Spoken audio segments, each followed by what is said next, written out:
हाय दोस्तों, स्वागत है मेरे YouTube चैनल।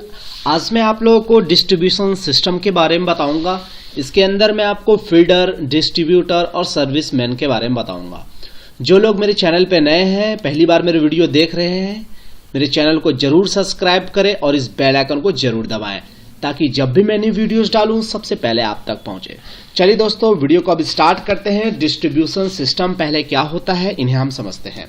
जैसा कि यहाँ पर मैं एक ब्लॉक डायग्राम बनाया हूँ, यहाँ पर आपको दिख रहा होगा सबसे ऊपर में है ये पावर प्लांट। कोई सा भी पावर प्लांट हो जो कि हमें इलेक्ट्रिसिटी जनरेट कराती हो, जैसे कि थर्मल हो गया, न्यूक्लियर हो गया, ये कोई भी अगर प्लांट होगा वहां पर से आपकी इलेक्ट्रिसिटी जनरेट होगी और वो ट्रांसमिशन सिस्टम के थ्रू, मतलब टावर्स के थ्रू ये आपको ट्रांसमिट होगी। उसके बाद यहाँ पर आपके पावर सब स्टेशन के पास आएगी। फिर यहाँ से आपको 11 kV का लाइन मिलेगा, मतलब फीडर। यहाँ से अपना स्टार्ट होने वाला डिस्ट्रीब्यूशन सिस्टम। डिस्ट्रीब्यूशन सिस्टम देखिए दोस्तों, यहाँ से आपका पावर सब स्टेशन का जो आउटपुट है, सपोज ये पावर सब स्टेशन 33/11 kV का है, तो यहाँ से जो 11 kV निकल रहा है वो इस सब स्टेशन के लिए आउटपुट का काम कर रहा है। तो यहाँ से जो भी कंडक्टर निकलती है उसे बोलते हैं फीडर। जी हाँ दोस्तों, फीडर किसको बोलते हैं? जो आपकी 11,000 की लाइन होती है, जो कि आपकी पावर सब स्टेशन का जो आउटपुट जो निकलता है उसी को ही बोलते हैं फीडर। सपोज आप लोगों ने देखा होगा सब स्टेशन, कोई भी पावर सब स्टेशन होगी, वहां पर एक फीडर, 2 फीडर, 3 फीडर ऐसा देखने को मिलता होगा। और हर फीडर का एक अपना नाम दिया जाता है, जैसे कि कभी बोला जाता है टाउन फीडर या कुछ जगह का नाम दे दिया जाता है और फीडर भी लिख दिया जाता है। सपोज यहाँ पर 2 फीडर इस पावर सब स्टेशन से निकल रहा है, एक फीडर ए और फीडर बी।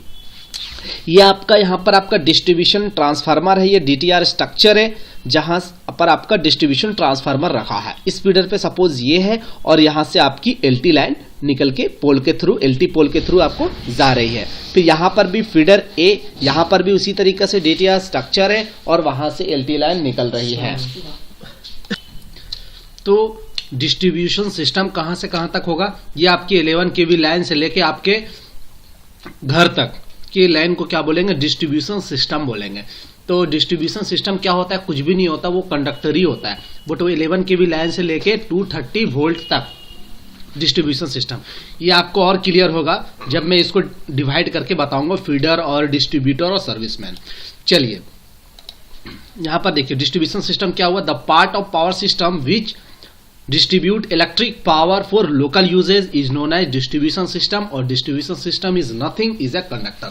तो ये एक तरह कंडक्टर होता है जो कि क्या करता है आपका, ये पावर सिस्टम का ही पार्ट है। ये क्या करता है आपका इलेक्ट्रिकल, ये डिस्ट्रीब्यूट करता है अपना जो इलेक्ट्रिक पावर जो होती है वो आपकी डिस्ट्रीब्यूट करेगा लोकल यूजेज, जो हमारे घर तक जो होंगे वहां तक जो कंडक्टर पहुंच रही है वो डिस्ट्रीब्यूशन सिस्टम के अंतर्गत आ जाएगी। तो चलिए अब देखते हैं कि डिस्ट्रीब्यूशन सिस्टम जो होती है वो उसमें क्या क्या 3 चीजें आती है। एक फीडर आती है, एक डिस्ट्रीब्यूटर आती है और एक सर्विसमैन आती है। तीनों को हम लोग देखेंगे अच्छे से, इससे आपके सारे डॉट जो होंगे वो आप क्लियर हो जाएंगे। चलिए सबसे पहले हम लोग देखने वाले हैं फीडर। तो फीडर क्या होता है? Feeder is a conductor which connect the sub station to the area where power is to be distribute. तो आपका जो फीडर होता है वो क्या होता है, मैं जैसे बताया था आपको कि क्या होता है, ये सब स्टेशन। ये सब स्टेशन ये 33/11 kV है, तो यहां से आपकी इनपुट में इसकी 33 kV आएगी और आउटपुट में 11 kV लाइन। तो ये आप जब भी ये जो फीडर, ये आपकी जो कंडक्टर 3 निकलेगी यहां से RYB, ठीक है, आप यहां से 2 भी निकाल सकते हो, RYB 2 फीडर भी। यहां पर सपोज मैंने एक फीडर निकाला ये, तो ये जाके कहीं ना कहीं डिस्ट्रीब्यूट हुआ होगा, डिस्ट्रीब्यूशन ट्रांसफार्मर के पास गया होगा, तो ये आपका ये फीडर हो गया। तो ये फीडर, इस कंडक्टर को ही फीडर बोलते हैं, कंडक्टर को ही फीडर बोलते हैं। जैसे कि वहां पर मैंने लिखा था फीडर है, फीडर भी, सपोज यहां से भी मैंने एक और फीडर निकाल लिया, इस फीडर का अपना नाम दे दिया, इस फीडर का अपना नाम दिया था।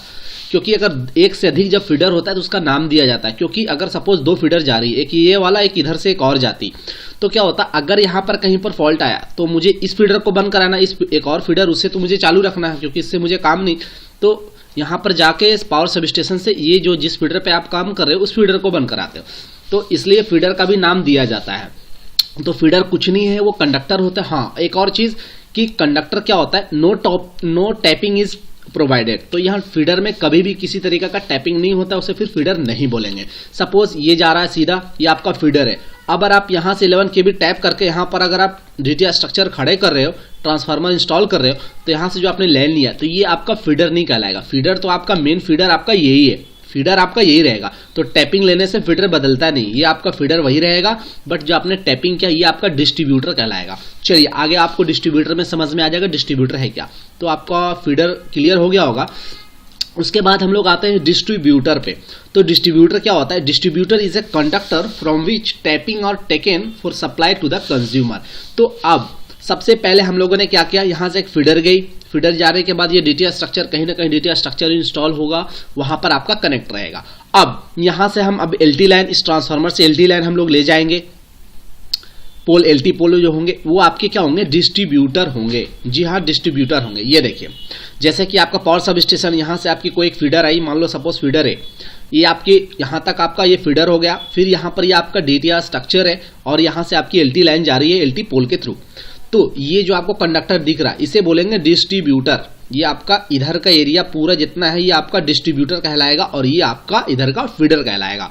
समझ में आ गया होगा। और यहाँ पर टैपिंग और प्रोवाइडेड, जैसा कि मैं बताया था कि फीडर में कहीं पर भी टैपिंग नहीं देते हम लोग, देते हैं तो ये आपका फीडर नहीं कहलाएगा, फीडर आपका यही रहेगा, ये मेन फीडर आपका यही रहेगा, ये आपका डिस्ट्रीब्यूटर कहला जाएगा। जैसे कि यहाँ पर दिख रहा है, यहाँ से आपका अपना टैपिंग हो गया LT पोल, तो ये आपका इधर का हिस्सा डिस्ट्रीब्यूटर, ये आपका फीडर हो गया। चलिए अब एक और बचा आपका सर्विसमैन क्या होता है। ठीक है, ये देखिए सर्विसमैन किसको बोलेंगे। अब यहाँ पर आपका जो अपना ये DTI स्ट्रक्चर है और यहाँ पर आपके LT पोल्स दिख रहे हैं और यहाँ पर जहाँ पर सर्विस कनेक्शन बॉक्स लगा है जिससे हम लोग अपने घर के लिए कनेक्शन लेते हैं, इस बॉक्स पे सपोज ये केबल वाला है तो यहाँ से हम लोग कनेक्शन लेंगे। तो ये जो आप घर में वायर कोई भी स्क्वायर mm का जो यूज़ करते हो अपना केबल कनेक्ट करने के लिए पोल से इसके बॉक्स के थ्रू, ठीक है, तो ये जो केबल होगा उसी को ही बोलेंगे सर्विसमैन। सर्विसमैन किसको बोलते हैं? यहाँ से लेकर आपके घर के कनेक्शन तक, मतलब मीटर तक। ठीक है, इसको क्या बोलेंगे? सर्विसमैन। और ये आपका हो गया डिस्ट्रीब्यूटर और इससे पहले वाले को क्या बोलेंगे? फीडर। सबसे पहले फीडर आएगा PSS से यहाँ तक, फिर ये आपका डिस्ट्रीब्यूटर यहाँ से यहाँ तक एरिया को बोलेंगे डिस्ट्रीब्यूटर। फिर यहाँ से आपका जो जहाँ से आपका कनेक्शन हो रहा है, जिस पोल से आप घर के लिए कनेक्शन ले रहे हो, ये आपका सर्विसमैन कहलाएगा। तो small cable connecting distributor to the consumer terminal. उम्मीद है दोस्तों आपको तीनों चीज अच्छे समझ में आओगा, फीडर, डिस्ट्रीब्यूटर एंड सर्विसमैन। अगर मेरे वीडियो दोस्तों आपको अच्छा लगा होगा तो मेरे वीडियो को जरूर लाइक करें और ज्यादा से ज्यादा शेयर करें। Thank you for watching my video. Good luck and have a nice day.